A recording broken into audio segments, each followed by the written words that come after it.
Hi everyone, Anthony Day Tano here, the internet's busiest music nerd, and it's time for a review of the new Earl EP, Feet of Clay. This is a new collection of tracks from Mr. Earl Sweatshirt. He dropped them just this past Halloween, which is a move you can't help but read into, especially given that it is Earl. Will this be his darkest and scariest project yet? After all, the front cover does look more like something that would typically grace the front of a fiery black metal album. A black goat sitting in the middle of what looks like a dimly lit forest. This thing looks like it's about to ask me if I want to live deliciously. I'm also curious about this EP drop and the Halloween connection, given Earl's last full-length record, Some Rap Songs, which came out last year and is unquestionably one of the most depressing hip-hop records of all time. The lyrics, Earl's dejected delivery, his loose flows all over this project, all of the enveloping instrumentals that make you feel like you're drowning in slow motion. Yeah, they all add up into a pretty depressing experience. Some rap songs may not appeal to most people, but for anybody who's even had a brush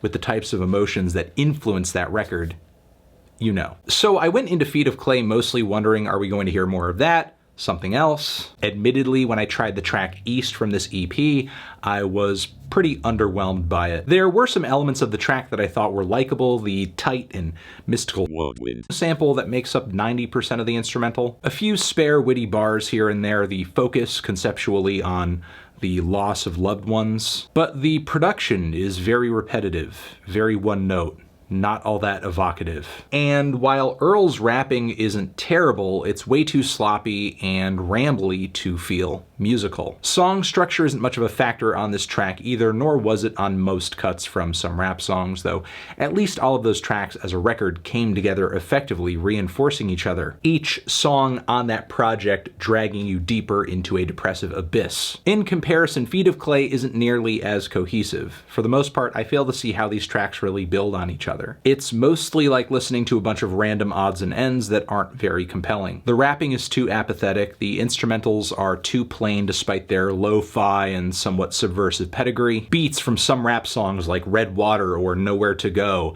had qualities about them that were intoxicating, woozy, oddly attractive despite how dark many of the album's core themes were. I can't give the same compliment to most of the beats on Feet of Clay. There are a few exceptions, like with the track OD. I love the grimy, disorienting, choppy samples on that track. The instrumental sounds equal parts confusing and tragic. And oddly enough, this is one of the few moments on this project where Earl's rapping is confidently metered and pretty consistent, flowing very naturally. It just happens to be over one of the most oddly shaped instrumentals in the batch. This being pretty different from what we get on another track here, Tomb, where the vocals feel so disconnected from the beat. Why even have a beat at all? It's like we're basically in spoken word territory at this point. Now granted, this track, like many others here, does have worthwhile lyrics. There's still this strong sense of mourning going on thematically. The 25 quarter to life bar was smart. The socialite reformed alone every night bar was clever. Earl also writing about still having bones to pick with his father, which is continuing those mournful themes of this EP, of Some Rap Songs, but still it's not enough to make this one a highlight. There's also El Toro Combo Meal, which features another instrumental I think is great. There's these really haunting and maybe even pitched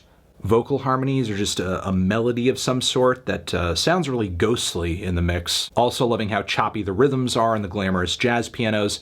What I can't say is that the addition of Mavi, a rapper who is obviously very inspired by Earl Sweatshirt, was all that great of an addition to the track. For the most part, as he's rapping, he just sounds like an angrier version of Earl. It feels as redundant as having Young Thug and Lil Baby on the same track at the same time. I do think the really fat, compressed, heavily reverbed vocals that Earl throws into the second half of the track are pretty intriguing though. One of the weirdest vocal placements I've ever heard Earl work into one of his projects.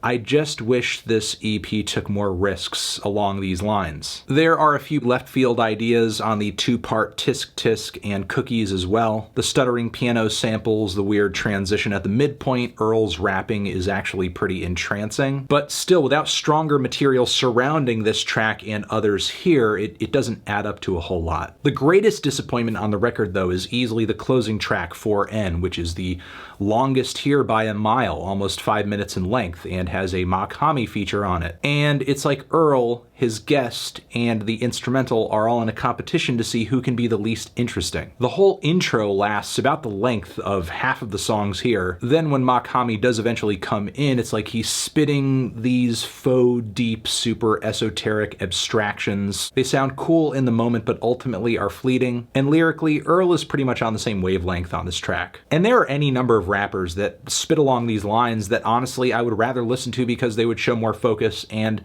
technical ability on a song like this, whether it be Milo, Billy Woods, Blue, Uncommon NASA. Yeah, Feet of Clay. I'm pretty indifferent toward it. I feel like in a way this project sounds the way that Earl must sound all the time to people who react to a project like some rap songs and say, oh, this is boring, nothing's happening. Ooh. I'm feeling a decent to a strong 5 on this one. Transition. Have you given this EP a listen? Did you love it? Did you hate it? What would you rate it? You're the best, you're the best. What should I review next?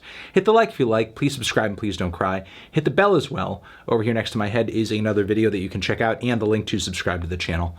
Anthony Fantano, Earl Sweatshirt, forever.